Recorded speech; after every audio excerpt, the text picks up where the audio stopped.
Ramogi odhiambo machielo majaber mar chieng' wuok tich odiechieng' ma oganda osebedo kane rito gi leyo mar mondo mi ng'e gima timore. Odiechieng' manyoro Ramogi bathe ka ne nitiere ranyisi mar penjo ma ni penjo ni to en ng'a ma Raila Amolo Odinga ne dhi walo kaka jalupne. Kata kamano kawuono ni ok en ranyisi mar penjo, en tipo mar Martha Wangari Karua.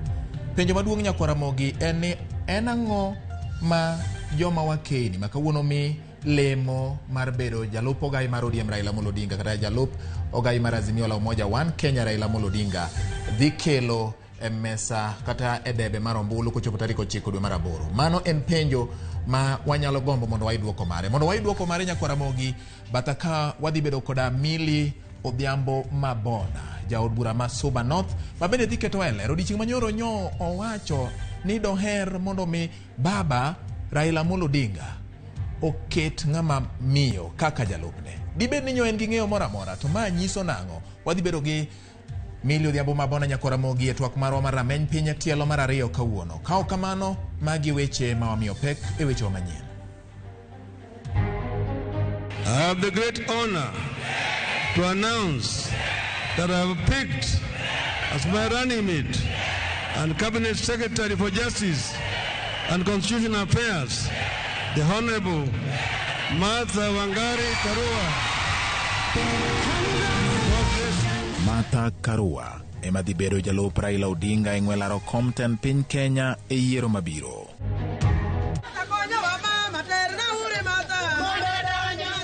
Tang'eyo ni kaka ng'ama mama odhi hore kendo gidhi tiyo kod baba Raila Amolo Odinga, the 5th president. Dala no chung dala moriere tir. Wang'eyo ni mama biro timo tim. Jo Kenya golo pachgi e wi yiero mar Martha Karua kaka jalup Raila Odinga. Ruto for the nwang'o kura mang'eny Mount Kenya, onya nwang'o 50 something, 60%. To Raila kon nwang'o 30 to 40% or even more. Bang' gwelo Martha Karua kaka jalupne, bende kwan Raila Odinga mar kao telo dhi donjo.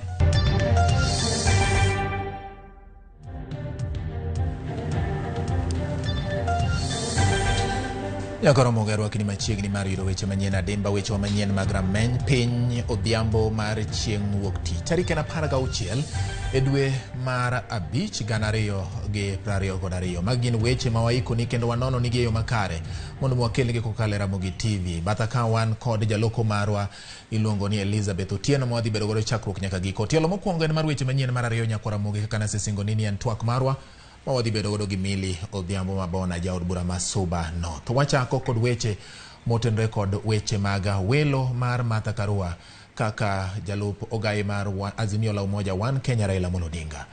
Oganda jo Kenya medo golo kata kolo i buge mag historia mar manyo sigand Martha Karua kendo temo mondo none matut chakre nyuol mare. Jafombo marwa Walter Nyambaga otimo nonro matut ahinya kendo omiyo waler e wi sigana mar Martha Karua.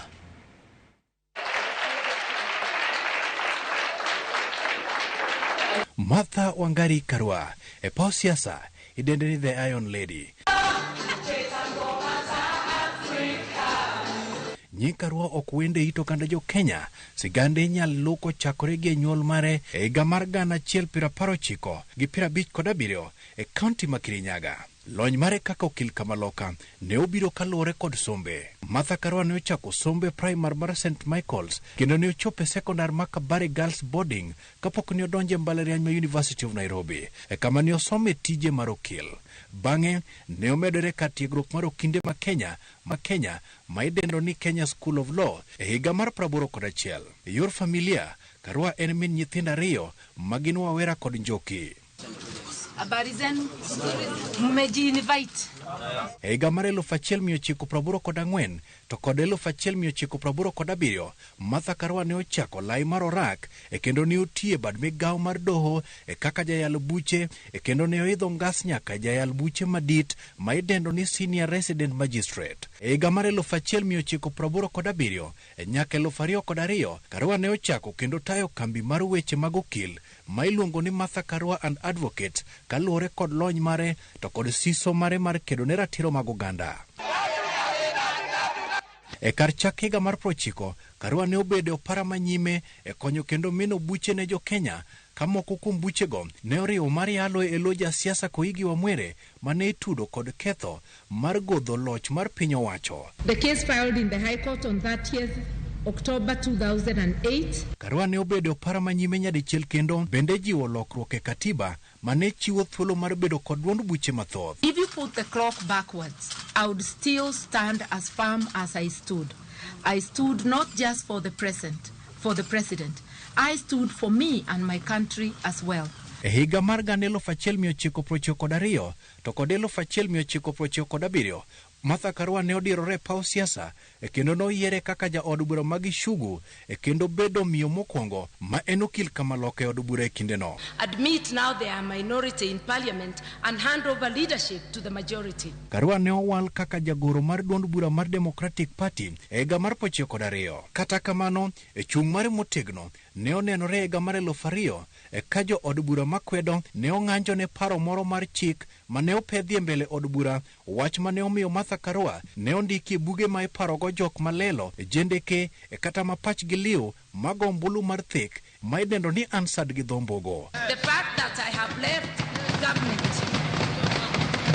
I appreciate what the Speaker is saying, but with respect, I beg to differ. The rules are perfect. If you allow voting, ballot voting in a parliament, it means that the majority party can take all the slots and disregard the minority parties to give party democracy a chance to grow. Jatelo no ne ochako yier kendo kaka ja od bura mag Ishugu, bang'e ne opod ne lemo mar jatend migawo mar KOP e higa mar 2003 to kod 2007. Martha Karua bende osetiyo ne piny owacho mar Kenya e kaka jatend migawo mar ratiro kod chike e higa mar 2005 nyaka 2008. Martha bende ne pod en jaod bura mag Ishugu e kinde 2008 nyaka 2013. Kampeni yao wakifanya wanasema mimi nitaweka rami kwa hii barabara. Nitaweka rami kwa hii barabara. Ingawa hawakuweka, lakini sasa tunaona kazi yake inaendelea vizuri. Na yeye ndiye mwanjilisi ya maji hapa Kisugu sana. Kabende, ibiro paro ni higa mar 2009, Karua ne ogweta okawuok e piny owacho mar Kibaki e lemo mar ratiro kod chike kama ne ong'ur ni othung' mokalo e tije kendo lwasi ne ok ni kare mar chwalo tije. The president and the prime minister must be serious about the war against corruption. We want to see ministers stepping down, not only permanent secretaries. Jatelo no ne ochako duond bura mar na Kenya e higa mar 2005 kendo tiyo kanyakla kod mane en jatend piny Mwai Kibaki. Karua ne ochung' motegno kod tend Mwai Kibaki e kata mana tok pogruok e paro kod ogai mar ODM Raila Odinga mane ochopo loso piny owacho mar Barwabar. Kane ochopo e higa mar 2013, jatelo no ne ochung' kalaro kom tend piny Kenya e kata kamano ne obedo namba 6 kod ombulu marome 43,881. Karua ne ochako temo ape e kom gavana mar kaunti ma Kirinyaga e yiero ma 2017 e kama ne oyombe kod gavana masani Anne Waiguru. Gisani koro geno medo riwruok mar Azimio la Umoja One Kenya Alliance teko mar kawo loch mar piny Kenya. From now onwards, NARC Kenya and I are supporting the Azimio presidential candidate.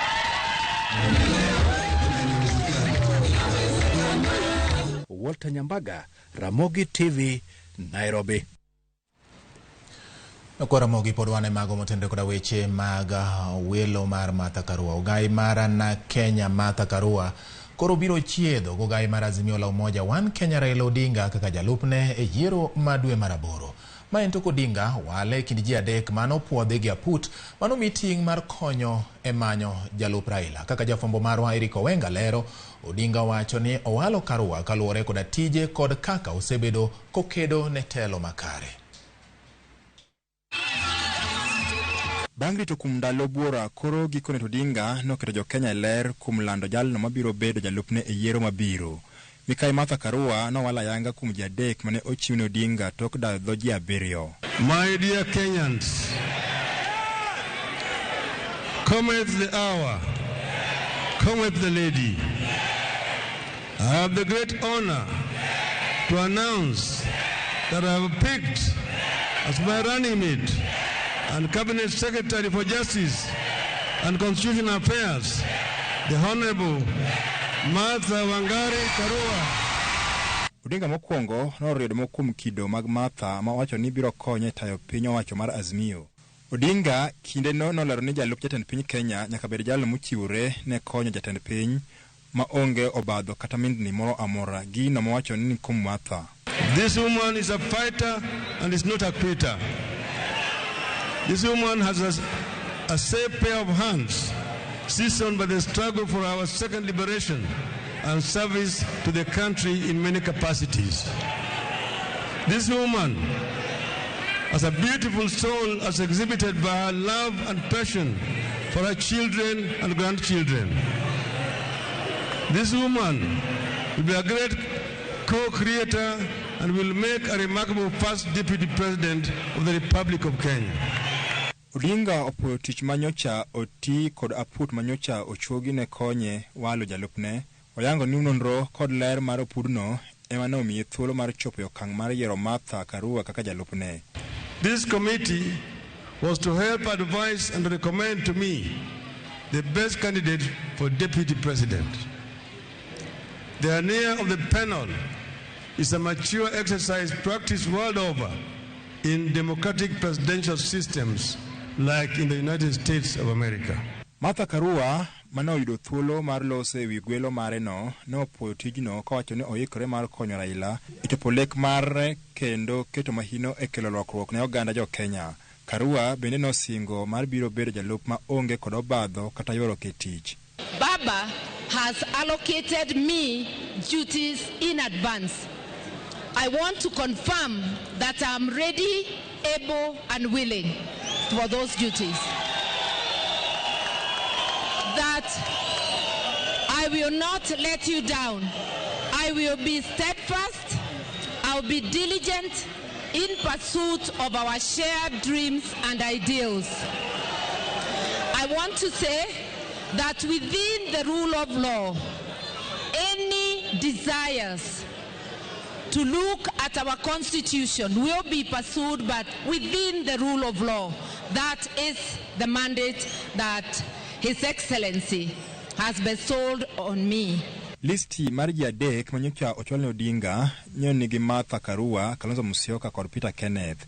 Raila nokawo thuolo mar yango ni Kalonzo Musyoka oketne tenge lemo mar bedo jatend migepe ka Azimio la Umoja One Kenya Alliance obiro yudo telo. Korka kore to Peter Kenneth ma bende ne geto lemono nopuoyo mokalo welo mar Martha Karua ka bende nokoni oyie siro lwedo Raila Odinga nyaka tung'. I respect your decision and I support it. And I can assure you, Your Excellency, I am a team player who will continue playing with the team the way we've been playing. To my sister, Wangari Karua, you know we've always been brother, sister. That will continue, and we will work hard to ensure that we deliver this country to Azimio government on the 9th of August this year. Kalonzo Musyoka wuon mane onge romo ma KICC podi irito mar neno ka bende obiro yie kawo lemono ma osingine gi Azimio la Umoja One Kenya Alliance. Higini 58 tok Kenya yudo loch, samoro Kenya biro dong' kaka rapar tok dwe mar 8 kapo nono ni biro yiero Odinga ma eri tok walo mikai Martha Karua kaka jalupne ma bende en ng'ama miyo. Eric Owenga, Ramogi TV, KCC, Nairobi County. Ramogi pod wago tach mana kanyo. Martha Karua osebedo e paw siasa kendo kuom kinde malach otise gi nying mar The Iron Lady, manyiso ni en miyo ma ipimo mana gi chuma. En ang'o maketo Martha Karua mopogore kendo ma chwe miye nying ma iluongo ni Iron Lady? Tarik 22 dwe mar 9 higa 1957 Josephine kod jaduong' Jackson Karua yudo wendo. Nyathigi mar 2 gimiye nying ni Martha Wangari Karua.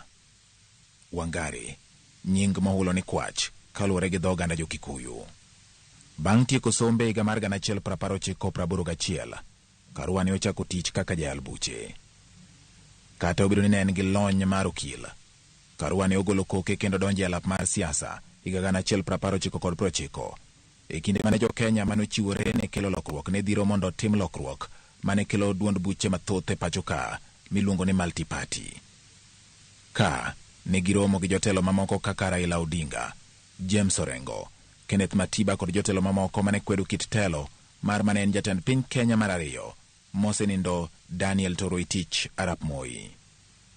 Kaluwore kod chiwruok mare e kedo ne Jo-Kenya maonge kod thochgi e kwero piny owacho kuom gik maricho magitimo, Martha Wangare Karua chir mare kaka mar kwach ne omiyo donjo e chuny jopiny magishugu e kaunti ma Kirinyaga kendo yiere kaka jaod bura e higa 1992. Ka ne oloso sigana mar bedo jaod bura mokwongo mamiyo e kar chung od burano magishugu. Wangare Karua nikiwa mwanachama wa bunge la kitaifa. Kata obedo ni twak mare od bura ne goyo ratil piny. On a different issue? Yes, Honorable Martha Karua. Chia, nyadhi kod chir mare ne ochako neno e kinde dwaro loko chike mokwongo mane Jo-Kenya goyo piny e higa 2005. Bang' ma emane Karua oloso duond bura mar NAK Kenya. E kinde ni liet mar siasa ne medo chwakore ka wenge Jo-Kenya ne ng'iyo debe e yiero mane biro e higa mar 2007. Bang' Jo-Kenya goyo mbulu e yiero mag 2007, karang'ich welo duoko nolandi. Duoko manoyango Kibaki kaka jaloch, to mana kadiemo wang' duoko nokwer gi kweth mar Raila Odinga. Bang'e to ng'anyo. Ng'wech kod iro ne okwako lwasi mar piny Kenya ka muoch bunde to ne chalo muoch ombasa e bungu. Kaluwore gi chal mar piny Kenya kod kwan oganda mane dari miechgi kod mago mane wito ngimagi, nochuno mondo ji odonje twak. Chir kod oteko mar Karua ne omedo yangore kane ochung' kendo gi tekre gi rieke duto ne odok ne Mwai Kibaki kaka jaloch e yierono kendo bedo achiel kuom jomin wach mag Kibaki ka iloso piny owacho mar Barwabara.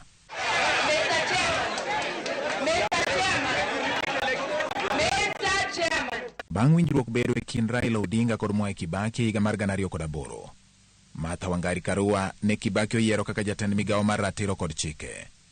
Lemono nochiero juo Karua mar dhiro lokruok kokale od bura. Kata obedo ni moko kuom jood bura ne thir kode. Ningependa kumwambia mama ya kwamba yake ndiyo iko njiani. To en nowacho ni nyaka lokruok tim maonge wuondruok. Dwaro mare ne en mar kedo gi mibadhi. I'm aware that corruption cartels and anti-reform constituency would not be amused with what I do, but I'll continue doing it. Kane ofwenyo ni chal ni jomoko ne ywa tiende, Karua ne ogwe tao kaka jatend migawo mar ratiro kod chike higa mar 2009, kowacho ni ok ochuno ni nyaka obed jatend migawo. And I would like to say plainly to Kenyans, being a minister is not a life and death matter for me. What I must hold dear is the principles I cherish. Kata obedo ni noyombe kendo tieko e thuolo mar auchiel e yiero mar kom jatend piny e higa 2013, pod nochiwore go teku mamalo mar kwedo timbe maricho koting'o mibadhi manosebed kilieko thurka. Kinde duto ne owacho pache maonge mung'o wach. Motelo ne donjo e riwruok mar Azimio la Umoja, ne onyiso kweth mar One Kenya Alliance kata OKA ma bende ne en achiel kuomgi ni riwruogno otho. The moment colleagues went ahead and signed as individuals, the purpose of the coalition was spent. Therefore, it ceased.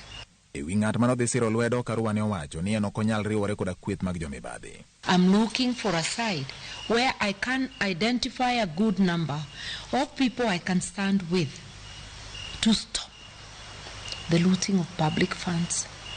Kaluwore kod oteku mare ng'ado wach kod chung' mare e gimoneno kanyalo kelo lokruok mongirore, Karua masani siro lwedo Raila Odinga e laro kom jatend piny e yiero madwe mar 8, ineno kaka miyo manyalo konyo Raila Odinga e kelo lokruok ne Jo-Kenya.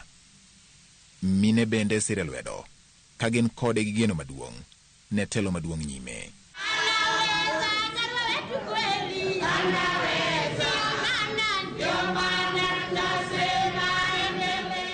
George Bati, Ramogi TV.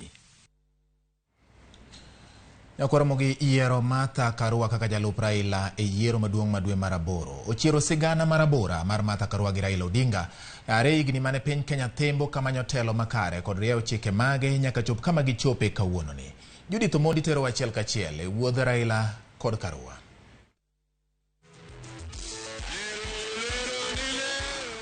Kar saa 7:40 mar odiechieng', Raila Odinga wuoyo.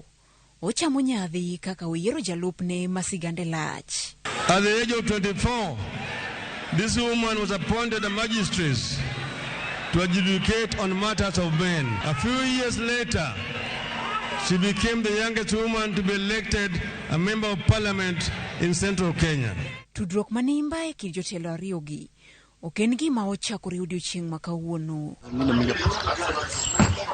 E kinde mane omak Raila Odinga, Martha mane en okil dirego nochodore kendo ne otelo ne okinde mamoko e kido mar neno ni Raila Odinga oyudo ratiro mare kendo owuok e od twech.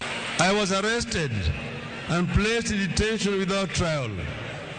At that time, very few lawyers were prepared to represent me. But this woman, then a young lawyer, led a team of 27 lawyers to defend my legal detention. Bang' Raila Odinga wuok e twech e higa mar 1991, achiel kuom lek jo Kenya ne ochopo kare. Bedo kod duond buche modhuro mopogore gi mano mar KANU. Ford Kenya ne olosi. Higa mar 1992, Martha Karua noloso sigana mar bedo jaod bura mokwongo mamiyo Magichugu, kaunti ma Kirinyaga. Ka Raila ne en jaod bura malang'ata, kaunti ma Nairobi. Ka ne gitiyo kanyakla e od bura mamalo. Chuny mar kedo e neno ni piny Kenya obedo gi telo makare. Ne gidhigo nyime higa mar 2002. Raila kod Karua noriwo lwetgi e neno ni ma osenindo Mwai Kibaki oyudo telo. Lek magikone ne gichope. Bang' pogruok bedo e riwruok mar NAK e kinde mane itemo lok katiba e higa mar 2005, Karua kod Raila ne opogore paro. Ka Karua oloso NAK Kenya to Raila Odinga bende oloso ODM.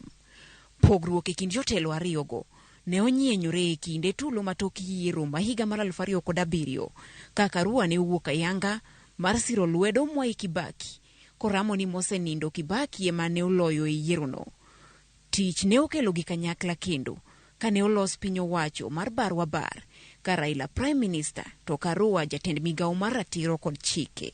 Kata kamano, e higa mar 2013, Martha ne opiem gi Raila e laro kom tend piny Kenya. Raila ne otiyo e thuolo mar ariyo ka Martha ne obedo e lai mar 6. E yiero maduong' mar dwe mar aboro, Martha yande osingo siro jal ma osekedo kendo keto ngimane e kinda kuruga sumbi e kelo lokruok kendo loko sigand piny Kenya. We're looking for leadership with integrity, where we can see a good number of people of goodwill, people who have a past of demonstrated selfless service to the nation. Odiochieng' makawuono, sigand piny Kenya olokore kendo.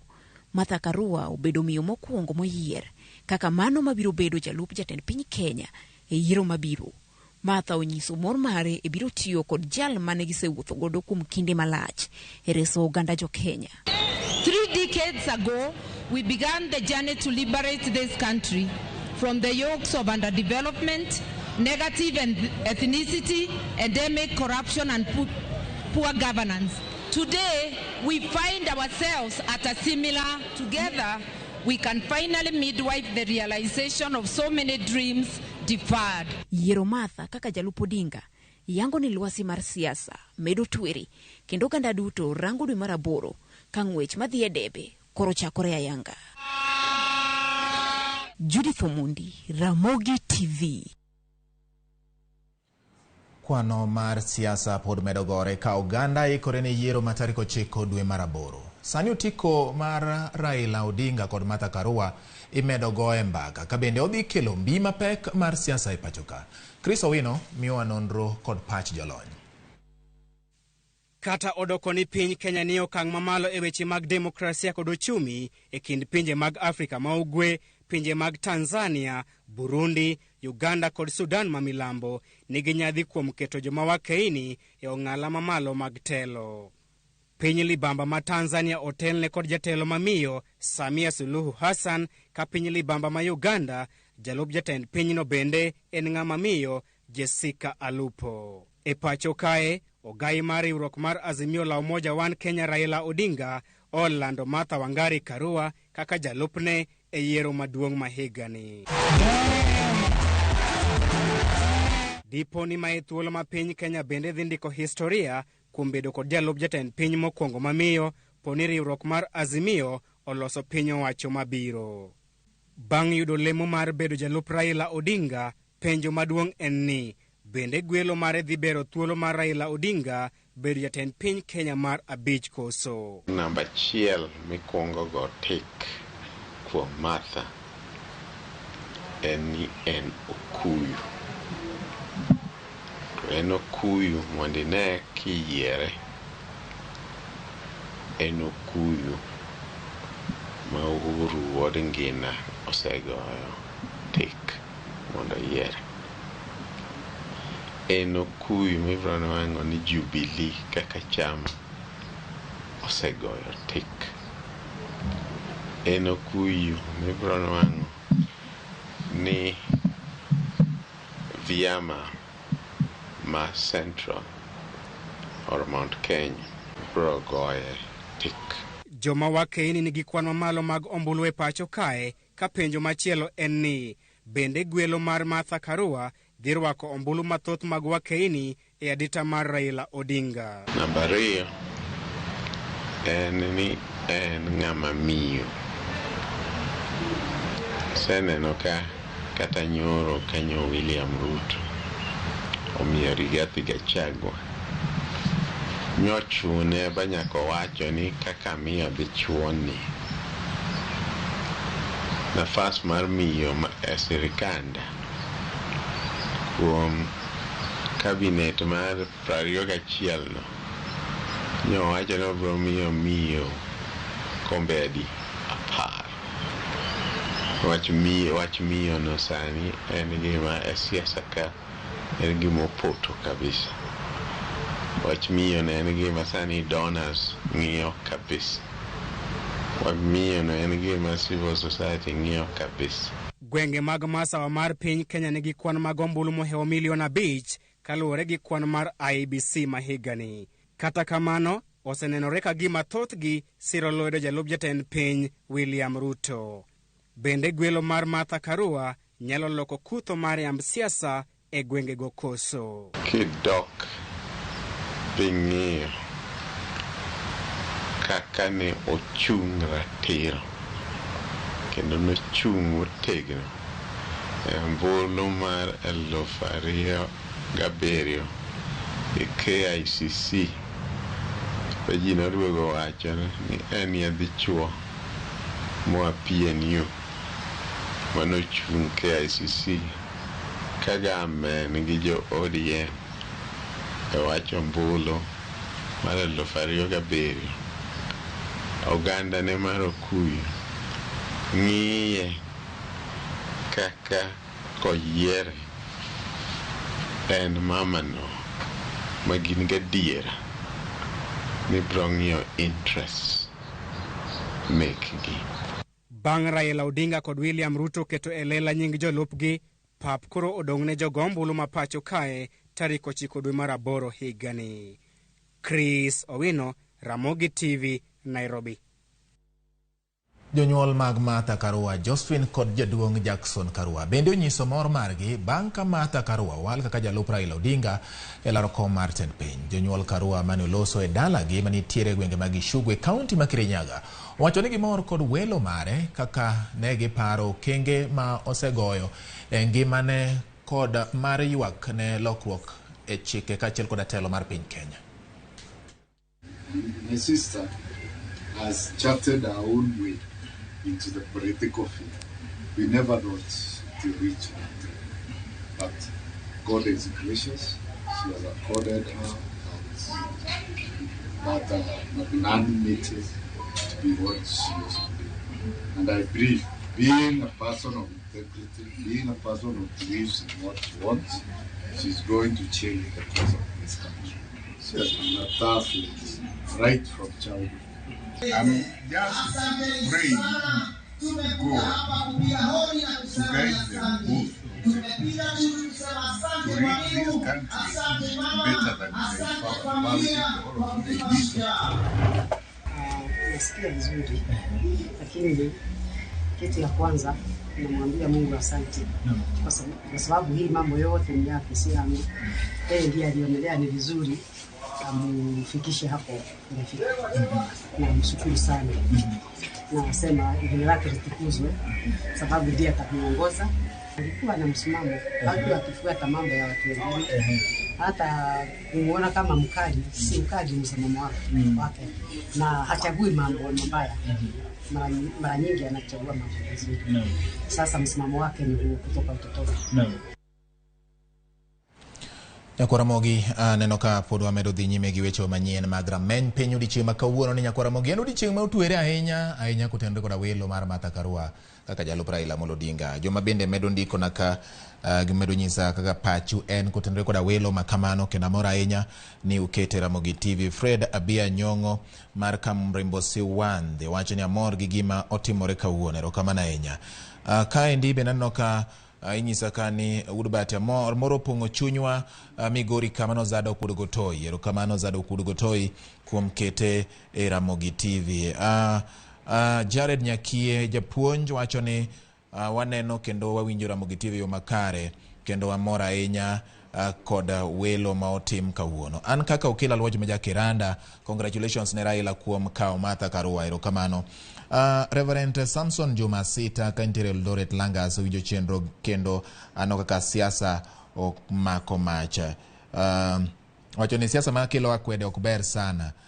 Umanogur Sita kantiere Eldoret, erokamano ahinya. Pastor Mundi Otiche mar Gemo Nyenyore ento musoma na oganda kanyendo. Obilo Derika amor kod chenro kendo kaka ukelo weche manyien, erokamano ahinya. Ramogi weche ntiere kama thoth ahinya ma umedo ndikona, kama bende jal moro owacho ni Obilo Derek ni wacho ni amor kod chenro ka antiere ka Bondo Luanda. Kata kamano ok amor kod okang' ma jatend Azimio la Umoja okao mar keto Martha Karua jalupne, ni mar Kalonzo osebedo kochung' kode ndalo duto. Mago moko kuom paro ma donjo ka Ramogi kokalo e Ramogi TV to mana gi thuolo ni Ramogi. Weche ntiere ka in bende nyalo medo ndiko na namba 23600 ma bende en namba marwa ma inyalo ndikonwa. Bende par ni wantiere Facebook Live kokalo e Ramogi TV Kenya, ma bende en live marwa moyiedhi kendo mopuodhi mar Facebook ka wamedo kelo nie weche bende manyien matimore kaendi. Evans Okoyo Jasigomre amor koda okang' mar Azimio la Umoja kuom puodho mama kata miyo Martha Karua kaka jalup jatend piny mokwongo. Amor ahinya kendo wageno ni biro bedo maber ka gikawo telo. Wamedo sudo gi weche manyien. Yiero mar ng'at mamiyo kaka jalup Raila Odinga en gima otimore kuom thuolo ma okwongo sigana mar piny Kenya. Maendi Ramogi en ni kaluwore kod mano jalar kom maduong' e bwo Azimio la Umoja Raila Amolo Odinga no bende ochako pogo moko kuom lemo mag tend migepe ma ithoro mana pogi bang' ka ji osedhi e yiero. Mana kaka Edwin Okoth leronwa, pok mar tend migepego nenore ka gima ogogodo kwano mar sero ombulu e gwenge ma jok mane owalogo wuokie. Welo mag jotend migepe en achiel kuom gigo ma ithoro tim ka yiero oserumo, kendo jalo ma oyier kaka jatend piny Kenya osechamo muma. I have decided to nominate a core team that will help me form the Azimio government. Ahinya to itiyo kode kaka yo mar pogo lemo ne jogo mosiro jalar kom maduong'. Kata kamano, jalar kom mar tend piny Kenya kweth mar Azimio la Umoja One Kenya Raila Odinga kauno ne ochako pogo lemo kod lange ka koro gidhi e dwar. Okang' manenore ni ne otiyogo e ywayo ombulu mawuok kuonde mopogore opogore ma jok mowalgo wuokie.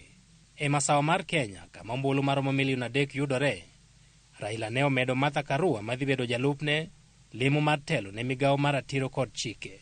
Cabinet Secretary for Justice and Constitutional Affairs, the Honorable Martha Wangari Karua.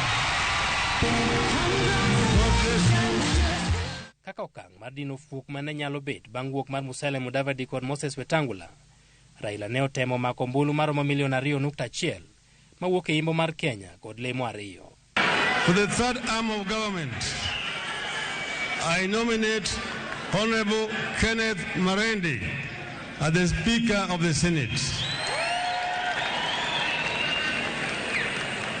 I further nominate Honorable Wycliffe Ambassador Paranya as the as the Cabinet Secretary for the National Treasury.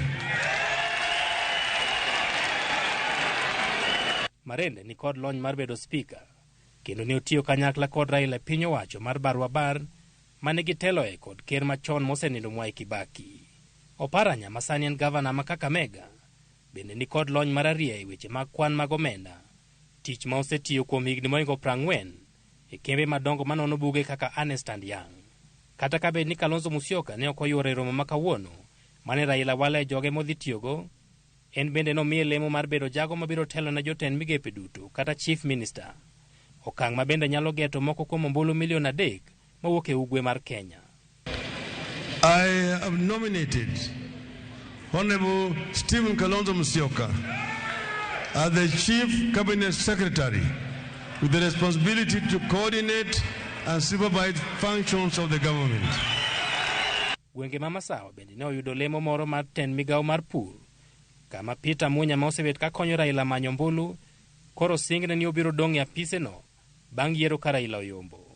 Honorable Peter Munya as Cabinet Secretary for Agriculture and Chairman of the Kenya Productive Sector. Jogo mawuok e dho wadh nam chumbi kama ombulu maromo milion 1.9 yudore bende ne osingne gi migawo mar lo, kama Hassan Joho igeno ni biro konyogi e kedo kod midhiero mathoth ma gisebedgo e weche mag lo chakre Kenya yudo uhuru. Honorable Ali Hassan Joho as Cabinet Secretary for Lands to deal with the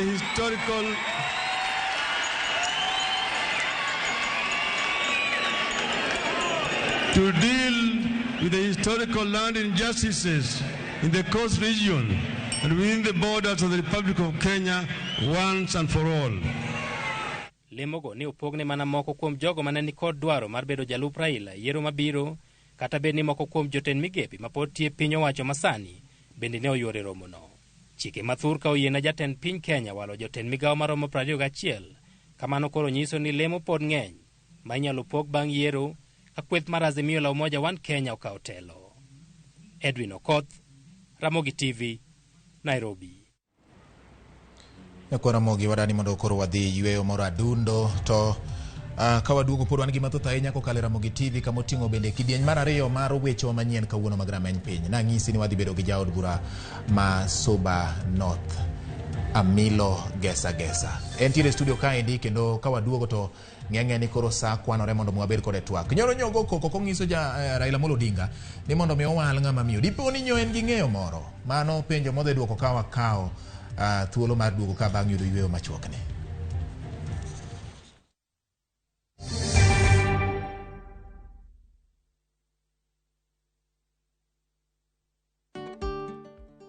Beng'eyo ni janyiewo nigi ratiro mar duoko mwandu ne jauso mondo losi kaponi mwandu no nigi kasoro ma en owuon emokelo.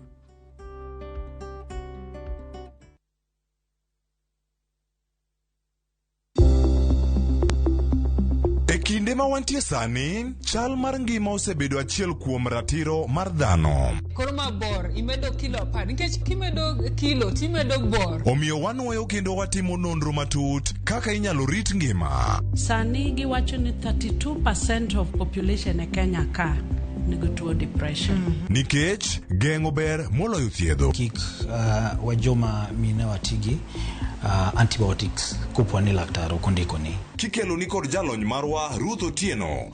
Penj laktar. Wuok tich nyaka tich abich, saa 12 mamidhiambo.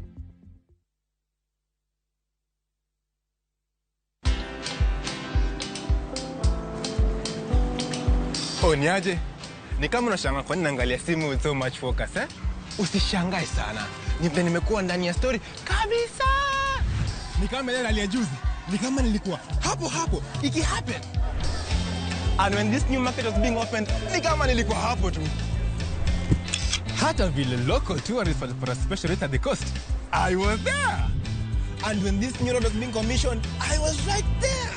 Na hata wewe, unaweza kuwa na story, wherever you are. Just download Citizen Digital. Stay informed on all the news and events as they happen across the country, the continent, and the world at large. Download Citizen Digital, Kenya's #1 news app. Under the high patronage of the President of the Republic of Kenya, the city of Kisumu will host the 9th edition of the AfriCities Summit from the 17th to the 21st of May 2022. Several thousands participants, including 3,000 local officials, are expected to attend the summit. The theme of this edition is the role of intermediary cities of Africa in implementation of Agenda 2030 of the United Nations and the African Union Agenda 2063. Register today on africities.org and join the summit in Kisumu from the 17th all the way to the 21st of May 2022.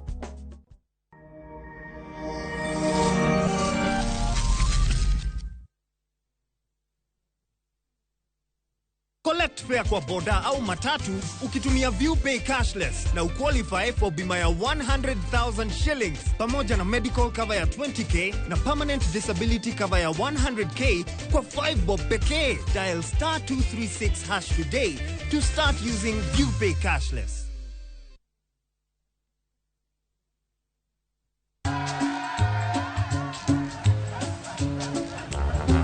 Niaje, unajua juzi nilisikia kuna politician fulani alisema kitu controversial sana, lakini si unajua vile watu saa zingine upenda kuongeza chumvi kwa story. Mimi nilikuwa nataka kujionea mwenyewe nisidanganywe. So ngoja kiasi. Yes, sasa mimi sikungoja kuambiwa. Nilipata the full story hapa kwa simu yangu kupitia app ya Citizen Digital. Hata wewe unaweza pata hii app pia. Unataka nikuoneshe? Stay informed on all the news and events as they happen across the country, the continent, and the world at large. Download Citizen Digital, Kenya's #1 news.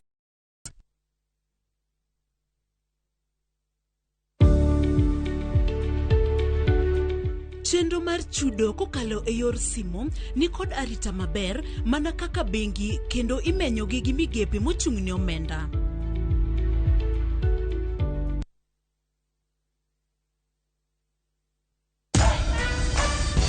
Other insecticides are made of synthetic toxins that are extremely harmful to your body. Bolt is primarily made from natural pyrethrum, which means it's not harmful to your body and is safe to use in your home.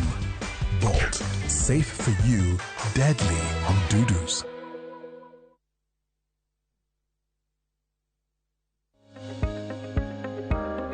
Luok lweti kinde ka kinde ka itiyo kod sabun kod pi maler kendo mamol mondo igeng' landruok mar tuo mora mora.